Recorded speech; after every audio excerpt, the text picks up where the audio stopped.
Here is our Angela, who is decked out in Chaco Canyon. If you love those earrings, I would not wait. We're down to that very final couple. And this is the Lapis Cluster Sterling Silver Pendant we were talking about before. It's another way for you to enjoy VIP financing if you wanted to stretch the payments out over 9 months or actually and have no interest.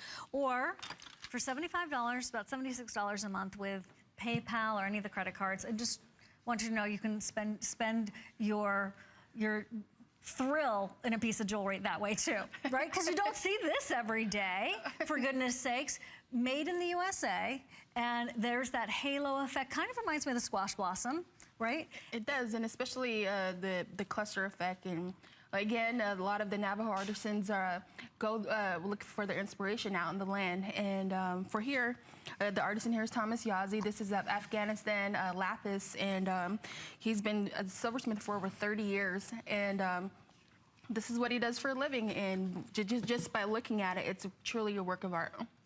You know, the impact of this piece. It's a front and center piece. We have under fewer than 50, and the chain is not included, so I'd like to just be clear about that. You can certainly take advantage of using a chain you already have, or we'll give you the info on that liquid silver.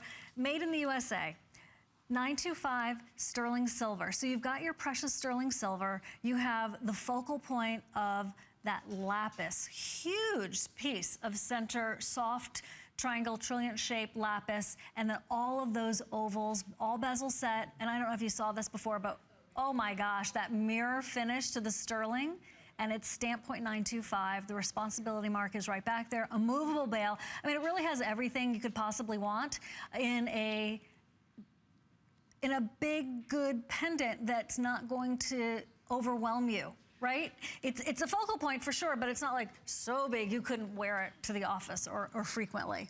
It is, and especially when you look at it, it's what really truly stands out is the lapis. And a lot of the excavation sites throughout the Southwest, you would find different vases that were adorned with different types of shells and corals and lapis. And it's just amazing how all these people came together just to have that trade, you know, among them. And especially, who knows what was trade back then, you know, could be, you know, blankets, or it could be tools, anything like that, just to stay alive. And so, you know, just different family members are coming up with pieces like this that they've seen throughout the Southwest.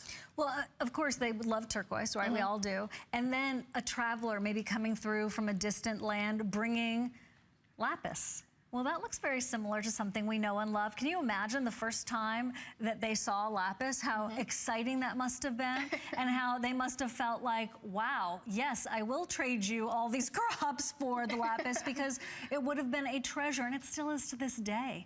So I wanted to give you a scope in terms of measurement with a magic ruler there. It's just under about 2.5 inches top to bottom. The chain is available. The possibility of getting this instead of taking a trip out to the Southwest, which, gosh, I would love to do that. That would be a blast. I've been lucky enough to do that. You go into the galleries, and yeah, the $725 appraised value, that's more like it. Here at HSN, we pride ourselves on working so closely with the Chaco Canyon artists and with Jennifer that we're able to bring you these at HSN prices. And by the way, you will see